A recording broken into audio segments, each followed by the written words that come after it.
टूटी हुई कुर्सी है और छोटी सी झोपड़ी है। बिजली की कोई व्यवस्था नहीं है। डर का भाव लगा सर, लाइट वेट नहीं है यहाँ। अतिरिक्त लाइट की व्यवस्था नहीं है सर, डर लगता है सर क्या करें।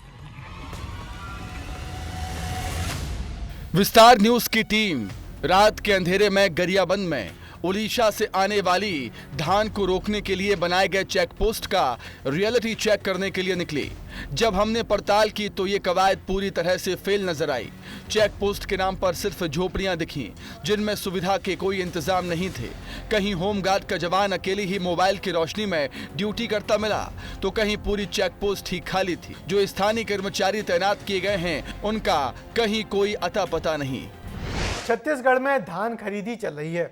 इस दौरान प्रदेश में अवैध धान का परिवहन तेज हो जाता है।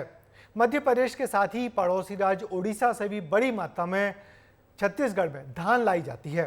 शासन प्रशासन इसे रोकने के लिए हमेशा कड़े इंतजाम करता है। तो इस बार अवैध धान को रोकने के लिए ओडिशा के सीमावर्ती जिले गरियाबंद में क्या इंतजाम है, विस्तार न्यूज़ ने रियलिटी चेक किया है। देखिए अवैध धान की आवक को रोकने के लिए बनाए गए इन चेक पोस्टों की हकीकत।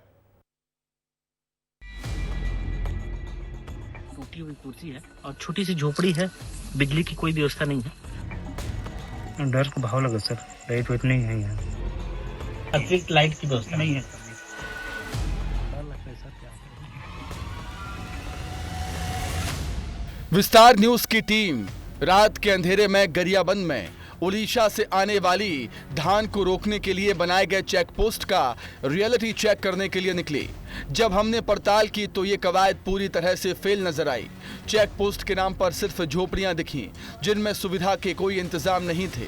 कहीं होमगार्ड का जवान अकेली ही मोबाइल की रोशनी में ड्यूटी करता मिला, तो कहीं पूरी चेक पोस्ट ही खाली थी। जो स्थानीय कर्मचारी तैनात किए गए हैं, उनका कहीं कोई अता पता नहीं। सबसे पहले हम पहुंचे खोखसरा चेक पोस्ट। धान की आवक के लिए सबसे संवेदनशील है। यहाँ हाल ऐसा है कि होमगार्ड का जवान बगैर लाइट के ड्यूटी कर रहा है। डर का भाव लगा सर, लाइट वेट नहीं है यहाँ। मैं अकेला था उस दिन, फर्स्ट दिन आया था तो कोटवार भी छुट्टी में था। कुछ नहीं, लाठी डंडा टार्च नहीं क्या है? मोबाइल का बस यूज करने से चार्ज है। मोबाइल टार्च से जी, एक्स्ट्रा कोई टार्च नहीं। रात के करीब 10:30 होने को थे। हम झिरीपानी चेक पोस्ट पहुंचे, जहां जवान राजेंद्र मेश्राम चेक पोस्ट के पास ही एक निजी दुकानदार की झोपड़ी में बैठे थे। सुविधा और संसाधन के नाम पर सिर्फ खुद का मोबाइल ही था। मोबाइल से ये देखना है सर, रात को उठना है, रात में सोना है, लाइट जला दिए। अब ये आधा घंटा 1 घंटा चलता है सर, उसके बाद बंद हो जाता है। क्या है, चार्जिंग सुबह के लिए तो फिर कोई अधिकारी आ रहे हैं, कोई है कि या कोई गाड़ी से पार हो रहा है तो अधिकारी को बताना भी है, बोल के जल्दी ले आते हैं मोबाइल। हम आगे बढ़े तो ठिरली गुड़ा की चेक पोस्ट दिखाई दी। यहाँ भी चेक पोस्ट के नाम पर सिर्फ झोपड़ी, जिसमें बैठने तक का इंतजाम नहीं। एक जवान नजर आया जो अपनी बाइक पर टिककर ड्यूटी करता है।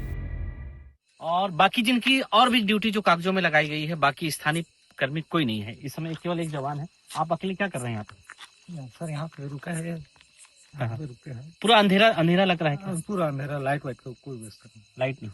डर नहीं लगता आपको? नए आदमी नई जगह।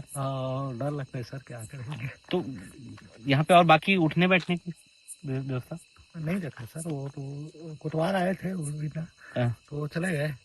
उसके बाद ना वो बताया कि आ रहा हूँ, ऐसे कर दूसरा जगह पोस्टिंग हो उसका, तो उसके बाद से ऐसी ही हो आप? बस। ठिरली गुड़ा के बाद केंदूबन की तरफ आगे बढ़े। हमको फिर एक झोपड़ी दिखाई दी, लेकिन यहाँ कोई नहीं था।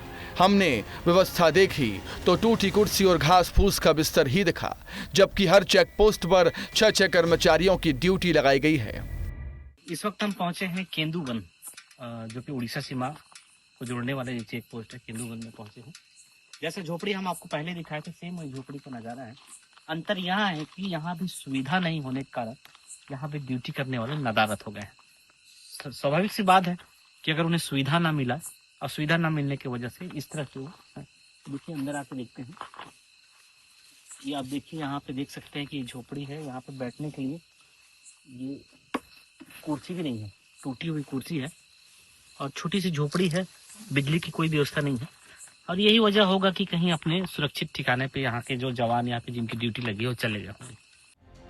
ओडिशा से धान की आवक रोकने और चेक पोस्ट की व्यवस्था दुरुस्त रखने की सारी जवाबदारी एसडीएम की है, लेकिन जब हमने बात की तो उन्होंने सारी व्यवस्थाएं दुरुस्त होने का दावा किया, जो हकीकत में कहीं नजर नहीं आया। एक दो जगह लाइट की व्यवस्था नहीं है क्योंकि वहाँ कनेक्शन काफी लंबा दूरी से लाना पड़ता है। बाकी जो है नजदीक है वहाँ से कनेक्शन करवा दिया।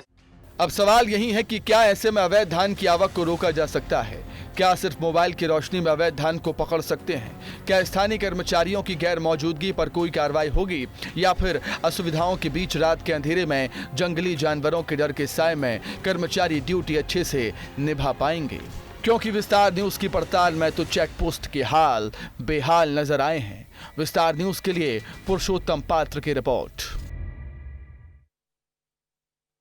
और अब सवाल यही है कि क्या इन इंतजामों के साथ धान का अवैध परिवहन रोका जा सकता है?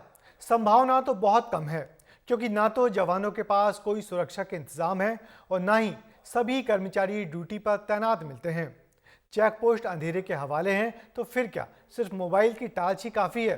लेकिन फिर भी अधिकारियों का मानना है कि पुख्ता इंतजाम आने वाले दिनों में किए जाएंगे।